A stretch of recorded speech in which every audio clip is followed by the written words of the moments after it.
গ্রামের ছেলে রাফি। বাবা ছিলেন পৌরসভায় ঝাড়ুদারের চাকরিতে। প্রতিদিন সকাল 5টায় উঠে ঝাড়ু হাতে শহরের রাস্তায় নেমে পড়তেন। লোকজন অনেক সময় টিপ্পনি কাটত, কেউ কেউ পাশ কাটিয়ে নাক ছিটকাত।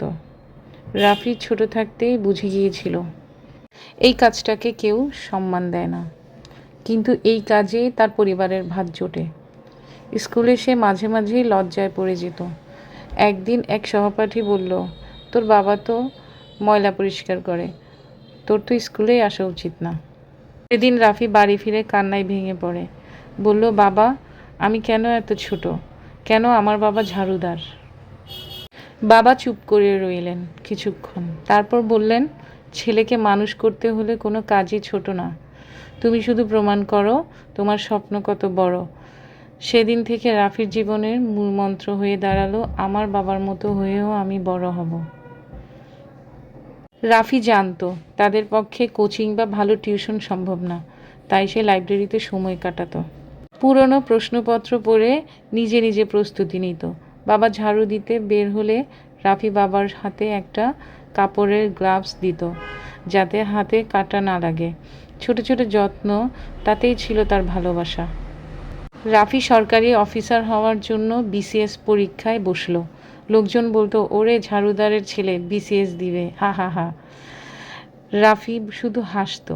সে জানতো সম্মান কেউ দেয় না, অর্জন করে নিতে হয়। দিনটি ছিল জুন 2023। রাফি ফলাফল দেখে স্তব্ধ। সে বিসিএস প্রশাসন ক্যাডারে নির্বাচিত।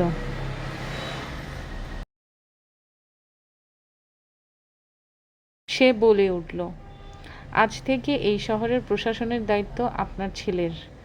বাবা থমকে গেলেন, চোখ বেয়ে জল গড়িয়ে পড়ল। তিনি শুধু বললেন, আমি গর্বিত, আমি এক ঝাড়ুদার যে একজন প্রশাসক গড়েছে। প্রথম অফিসে যোগদানের দিন। রাফি কোট প্যান্ট পরে মঞ্চে উঠেছে। পেছনে বড় করে লেখা, সম্মান কোনো পোশাক না, সম্মান হয় হৃদয়ে। আর একজন বাবার পরিশ্রমী সন্তানের সাফল্যের ভিত্তি। কোনো পেশা ছোট না, ছোট হতে পারে চিন্তা।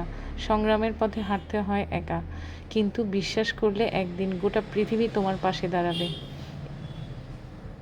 এই গল্পটি অনেক বাস্তব ঘটনার মিশ্রণে তৈরি। বাংলাদেশ, ভারত, নেপাল, অনেক জায়গায় এমন ছেলেরা আছে যারা পরিশ্রমী পিতার ঘামে ভেজা স্বপ্নকে বাস্তব করেছে। ধন্যবাদ সবাইকে। আমার গল্পটি এবং ভিডিওটি যদি ভালো লেগে থাকে তাহলে আমার ভিডিওটিতে কমেন্ট করবেন, লাইক করবেন, শেয়ার করবেন। ধন্যবাদ। আল্লাহ হাফেজ সবাইকে। ভালো থাকবেন সবাই।